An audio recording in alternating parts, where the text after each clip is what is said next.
Okay, so we're now on part 3 of the Byway. This is Canyon Creek and the Canyon Creek Stage Station. In my opinion, is an oasis in the desert. When you're up on the desert driving up to this, it's brown cheatgrass, it's sagebrush. You drop over the rim and you're down into this lush meadow. There's a high water table, there's a beautiful creek running year-round. The grass is all green here. It's a beautiful place, and it has been for hundreds of years. Okay, the Oregon Trail immigrants would camp in here. It was a prime camping area. Later it was a stage station on the Overland Road. It was an overnight stop, so people were staying here. The stage station behind me is 2 stories high. The bottom story was living quarters, the upper story was sleeping quarters. Behind it is another building, which was where the meals were cooked. Between the 2 buildings, it was a covered roof, so you could get out of the stagecoach and not be exposed to the weather. So it was a great setup here. Archibald Daniel and his family ran that for a number of years. There's a cemetery over in the far corner over here where they're buried. This whole area was really falling apart. It had burned in the 70s, 1976 I believe. The station was crumbling and falling apart and really in disrepair. And a number of years ago, the Idaho chapter of the Oregon-California Trail Association got together with the Idaho Heritage Trust, and we started a fundraising effort to generate some money to stabilize what remained of the station. The landowner, Stan Norstebon, then wanted to pass it on to somebody that would take care of it, so we worked out a deal with the BLM to have them take over ownership of this section of land. So now this is a BLM property. They've put the money into restoring it to the wonderful state that it is now. This marker was installed in 2008 by Eclampus Vitus. They're a historical group that comes around, likes to have information about an area. So they cleaned up the stage station as it was. They cleaned up the cemetery. They researched and put in this marker for that. One of my greatest adventures here, or greatest times here, was the time that I met a group of sight-impaired, blind teenagers from Kansas City. There was a nun who had taken these kids regularly across the country on Oregon Trail, California Trail trips. And she did this for years, and it was fascinating. Well, this was going to be her last trip, and she wanted to do the Oregon Trail. So I worked out with her how to go across the state of Idaho and the places to see and the places to stop. And I worked out with the landowners to let them camp here in the grass field across the road.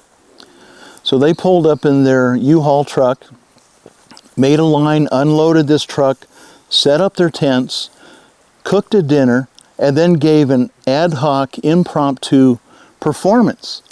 And it was fascinating to see all these young people doing that and experiencing life to the fullest, even though they're sight impaired. The next day I met them up at Bonneville Point in the morning, and they walked down the trail for a mile and walked back, and were fantastic. And that's a memory that I will always have and think about with Canyon Creek. Okay, so we're now on Ditto Creek. Ditto Creek was also a camping area on the Oregon Trail. It most of the time was dry, so the immigrants talk in their diaries about having to dig into the sand to find some water. Ditto Creek was the Bannock Indian path up to the Camas Prairie. So there was an old Indian path that went up the valley here to Ditto Creek.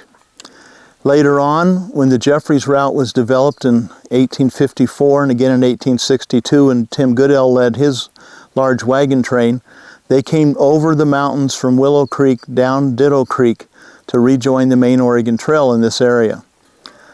The 1862 diarists note that there was the remains of a large wagon train that had been massacred at the junction of the Oregon Trail and the Jeffries route. They talked about there being skeletons in the long grass and the burned remains of about 15 to 20 wagons. Later on, maybe 15, 20 years later, a guy came out from Boise, and 2 men picked up all of the bones, put them into a mass grave, put a row of rock around it, and then they picked up all the wagon iron and took it back to Boise to sell to the blacksmiths. So I've been looking for this massacre site for many years now, probably 10 or 12 years. We've had cadaver dogs out, we've had ground penetrating radar out, we've done metal detecting, and I hope that someday I can find this mass grave and prove what really happened here. But right now we have several diary accounts from 1862 and 64 that talk about finding the remains of this massacre.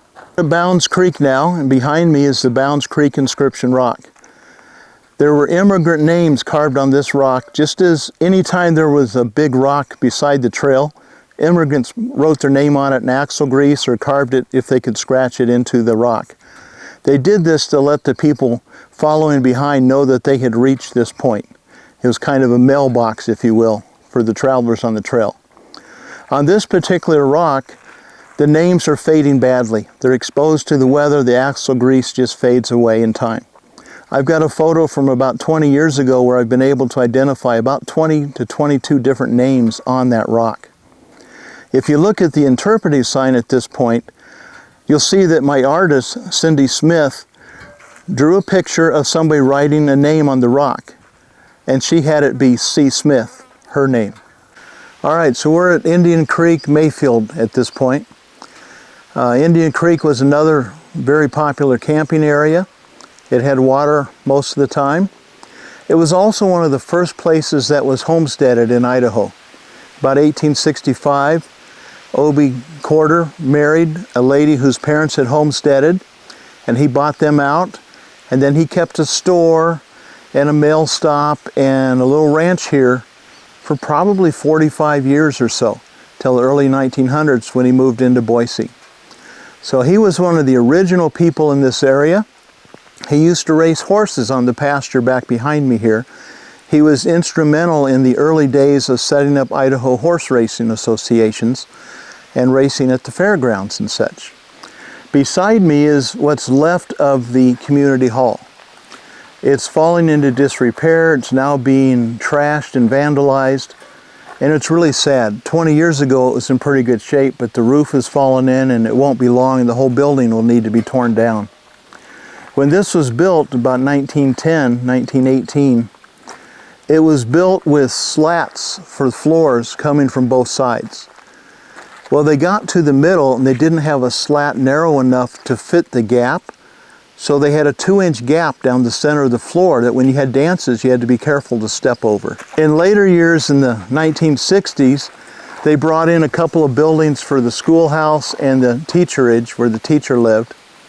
And this was an active community well into the 1960s. They had regular Saturday night dances. People came from miles around. There's a lot of newspaper reports about the dances going on, advertisements for it, and even a few police reports about when they had a brawl that even the women were fighting each other. So it was a pretty interesting place. Okay, so we're at Bonneville Point, a few miles southeast of Boise. This is essentially the end of the main Oregon Trail backcountry byway.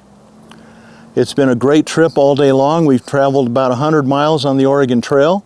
We've seen a lot of interesting sights, and this is just one of them. There's a BLM interpretive center here with a lot of interpretive panels, some monuments and stuff.